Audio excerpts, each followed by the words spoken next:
القرآن الكريم عن روح الحسين طيب الله ثراه. تخليدا لذكرى وفاة المغفور له بإذن الله الملك الحسين بن طلال، تم اليوم بعد صلاة المغرب تلاوة وختم القرآن الكريم في مسجد الشهيد الملك المؤسس عبد الله بن الحسين طيب الله ثراه.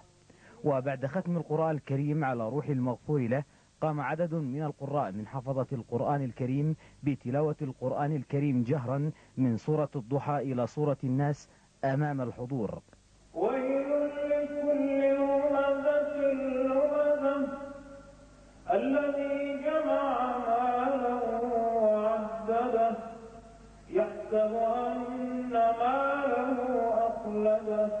ومن ثم دعا أحد الأئمة بدعاء ختمة القرآن الكريم، وبعدها دعا أحد الوعاظ بدعاء لروح جلالة المغفور له طيب الله ثراه. اللهم فاطر السماوات والأرض عالم الغيب والشهادة الرحمن الرحيم، إنا نسألك بنور وجهك العظيم الذي أشرقت له السماوات والأرض وصلح عليه أمر الدنيا والآخرة أن تنور للحسين قبره وتغفر ذنبه وتجزيه اللهم إحسانا منك وفضلا، وزده من النعيم وأفض عليه من عظيم فضلك، وانشر عليه من واسع رحمتك، واشمله بعفوك، واجعله ممن ثقلت موازينه. وحضر ختم القرآن وزير الأوقاف وسماحة مستشار جلالة الملك للشؤون الإسلامية قاضي القضاة ومحافظ العاصمة وعدد من أئمة ووعاظ محافظة العاصمة وجمع غفير من المواطنين.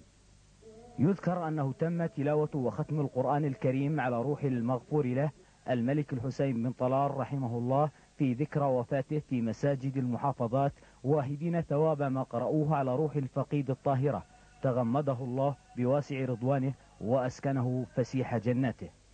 وبعد صلاة ظهر اليوم تم تلاوة وختم القرآن الكريم من قبل النساء في مسجد الشهيد الملك المؤسس عبد الله بن الحسين طيب الله ثراه، وفي عدد كبير من مساجد المملكة.